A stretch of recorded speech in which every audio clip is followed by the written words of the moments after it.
Kasya pa ba? 3. Kasya yan. Okay na ba, sis? Pinahirapan ko yung sarili ko, so bahala na, no? Grabe siya. Kinakabahan lang ako, no? Ganda! Ay, ang perfect. Grabe yung filter, ah.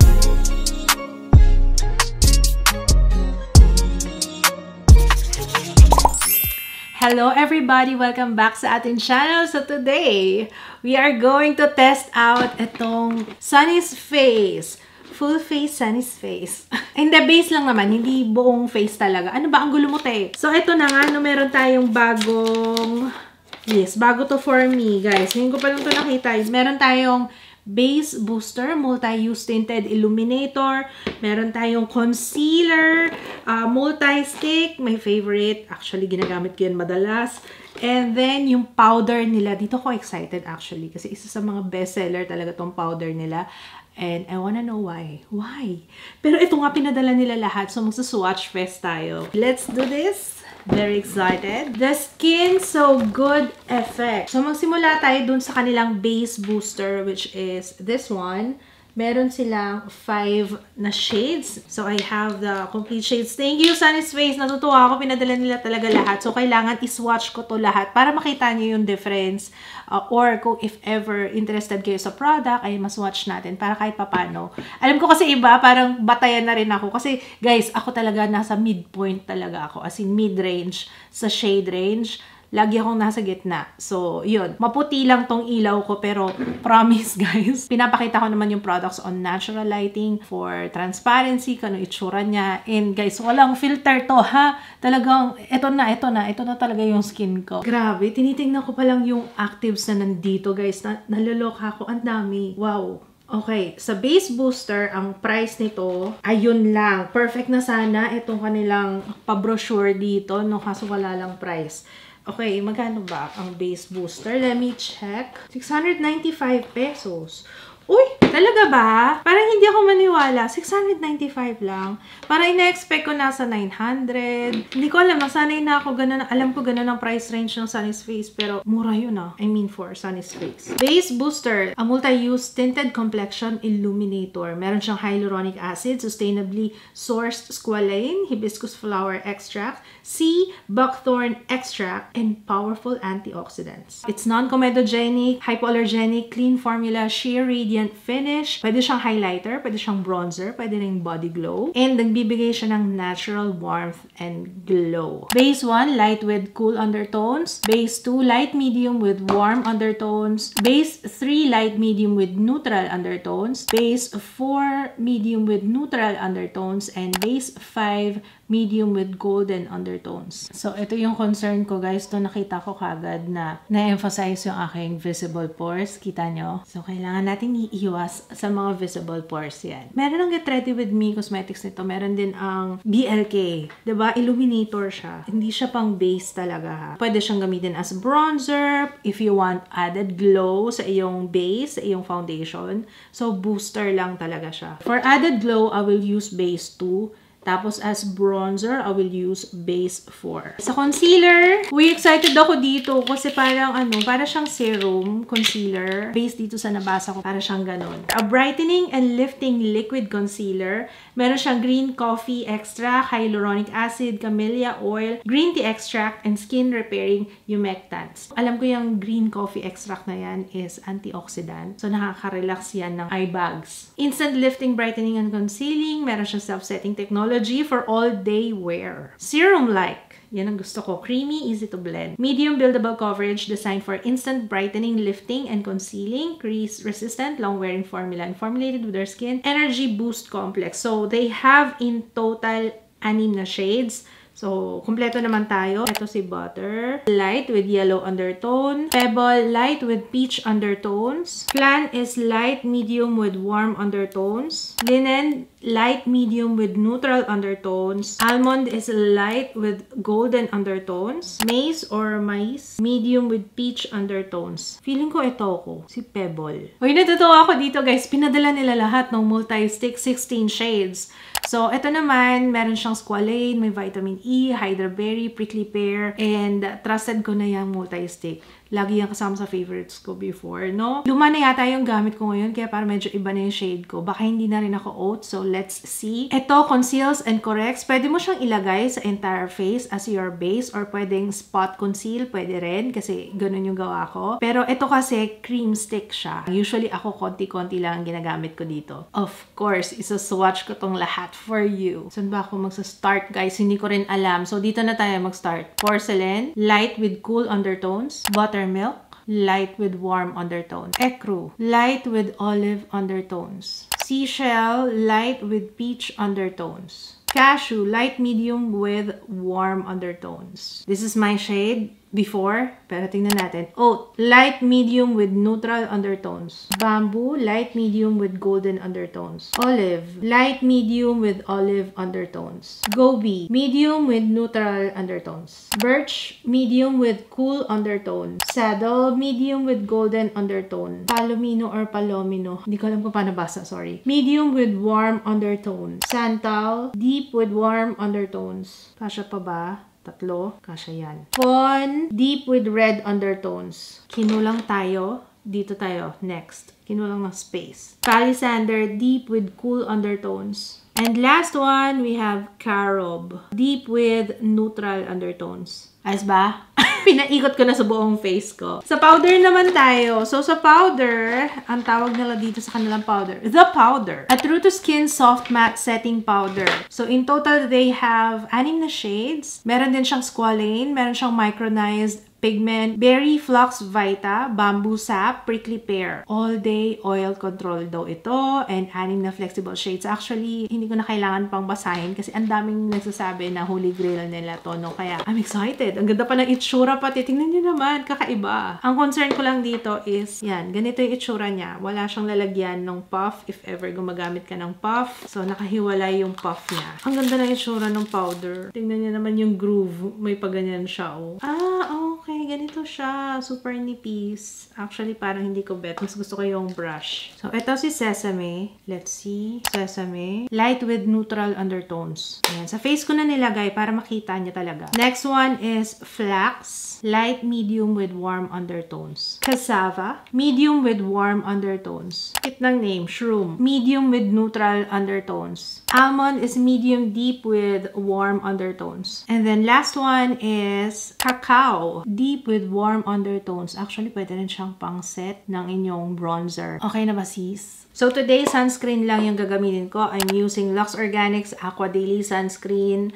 Of course, binura ko muna kanina at hinugasan ko yung aking face. I tried my best. Syempre, para hindi maapektuhan yung ating review. Ano po, hintayin lang natin mag-set. Base booster muna tayo. I will use base number 2 sa highest points ng aking face. Kung saan para sa akin yung kailangan ng glow. Here, iwas sa mga visible pores, which is yung nandito. Ayan, malala yan. Maglalagay din ako here sa nose. Yan. And then dito. Then here sa baba. Bawasan ko yung dito. Ang dami masyado. Ilalagay ko muna siya sa buong face. Tapos saka tayo magbe-blend, ha. Base number 4, I will use dito lang. Kung saan ako magko-contour at magbo-bronzer. Hindi kasama sa buhok. Though nalagyan yung buhok ko. Diyan lang. Okay. Like so. Sa concealer, Pebble. Yung gagamitin natin sa mga area sa face ko kung saan gusto kong ma-brighten. Like, under eye area. Lagay na rin ako dito ng konti. Oh my goodness, baka magsama yung product. Wait, punasan ko. Ayan. And then later for spot conceal, si Flan. Pero mamaya na natin gagamitin. Multi-stick muna tayo. Sa ibang areas ng face ko, I will use Seashell. So here, Seashell yung napili ko for the entire face. Hindi naman entire face. Dito lang, sa mga areas na nilalagay ko saan ko bet. Ayan. And then, sa contour part, si Birch. Nalagay din ako dito sa nose. Parang pinahirapan ko yung sarili ko. Pero para makita nyo kung saan ko in-apply dito din sa jaw. Ayan. So, let's blend this out. Naku, ito pinahirapan ko yung sarili ko. So, bahala na, no? Bahala na. Let's start dito sa noo. Uy, ang ganda ng booster. Grabe siya. Kita niyo? Yung glow. Grabe. And then, let's blend itong concealer. Ang gamit ko is Blendy, guys. Ito, maraming cut. So, sa bawat area, for example, ito concealer, ito yung sa base kanina, 'di ba? Maraming cut to, kaya marami kang mapaggagamitan kahit cream blush. Isang ganito lang ay perfect. Available sa aming shop. Lalagay ko yung link sa description box. Inuna ko munang i-blend yung mga areas na light, except doon sa ginamitan ko ng booster. Kasi ayokong kumalat yan dito sa ating visible pores, like I said. Na-blend ko na sa ibang areas na aking face. Dito naman tayo sa darker shades. Ang ganda ng pagka-dewy niya. Kinakabahan lang ako, no? Kasi alam niyo na, ang skin ko ay oily. Pero ang ganda ng pagka-dewy. Oh my goodness. Tsaka tingnan niyo, ang ganda. Wait. Skin ko yan? Parang, wow. You're very blooming, te. Very glowy. Ganon. Ganda. Excited. Bago tayo mag-set, let's spot conceal. I will use Flan pang spot conceal dito. And here, ayun, perfect. Perfect shade. Doon lang naman sa mga areas na, you know, may blemishes. Bababad ko muna yan saglit. Okay, blend na natin. Oh, meron pala silang brush. This one is the concealer brush. Let's try this. Pero hindi ko talaga to gagamitin. Pang-blend ng concealer sa under eye area. Though, pwede naman siguro. Pero medyo ano kasi siya eh. Ayun, manipis. Hindi siya ganun ka-dense.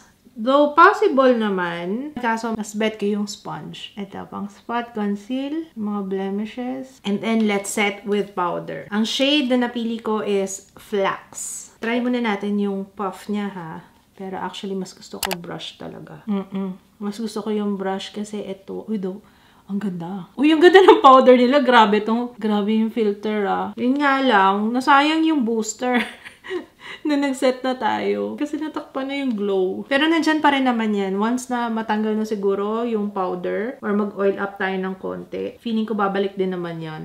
Yung glow na yan. Mas gusto ko yung brush. Wait, I'm getting brush. Alam niyo, perfect na talaga to kung meron siyang sariling lalagyan ng puff. Ayoko kasi nung nilalagay yung puff dun sa ibabaw. Ayoko talaga. Madumi kasi ako.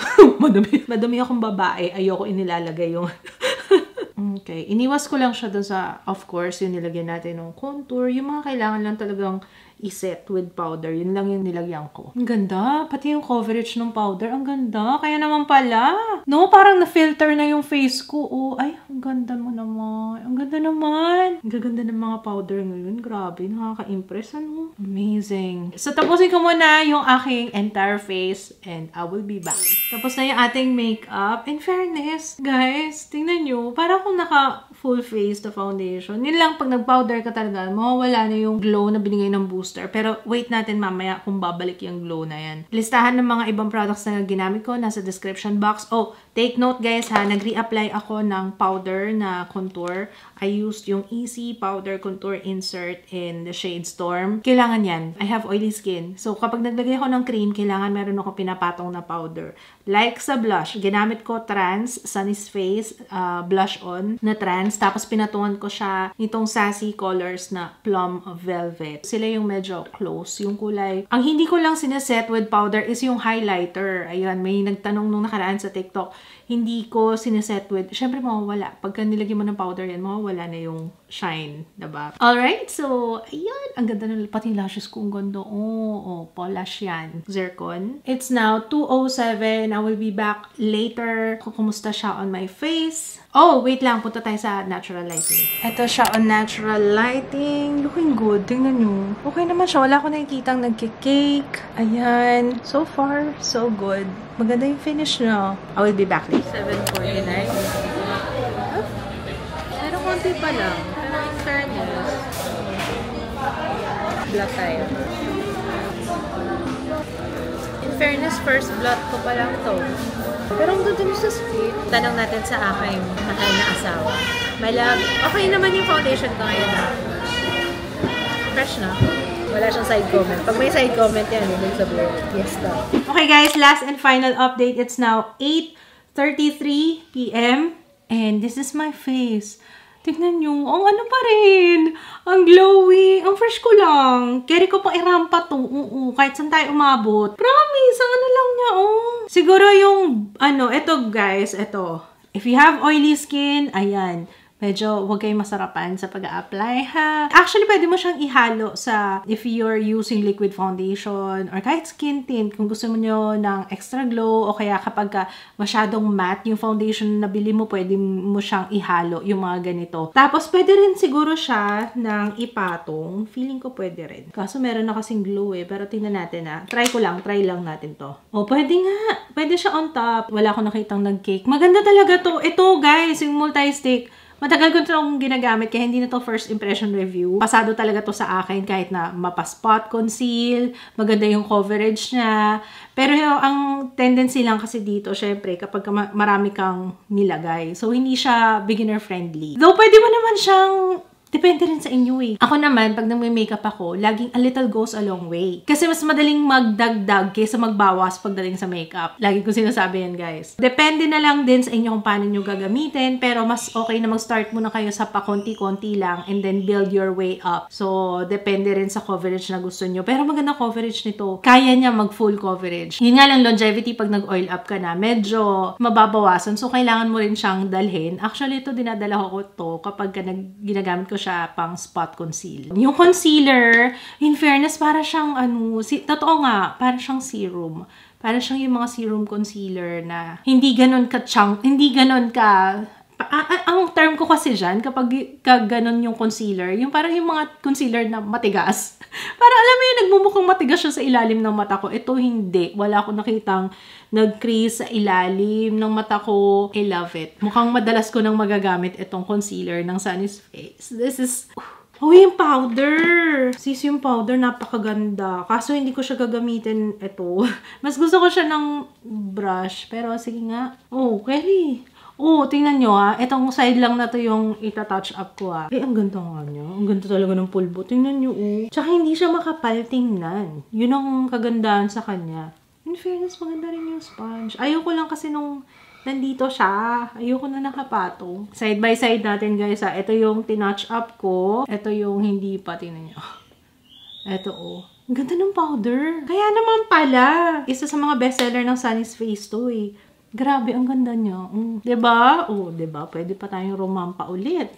Tapos, yung ganda ng shape niya. Anyway, kung na-try niyo na to, guys, feel free to comment down below ano ang thoughts niyo sa kanya. Pero, what can you say? Ang fresh lang. I'm happy with my Ilang beses ako nabati kanina. Eh, hello pala sa mga nagpa-picture kanina sa SM ako. Ilang beses nabati yung aking makeup. So, ayun. Thank you so much. Sunny's Face yun. Ayan.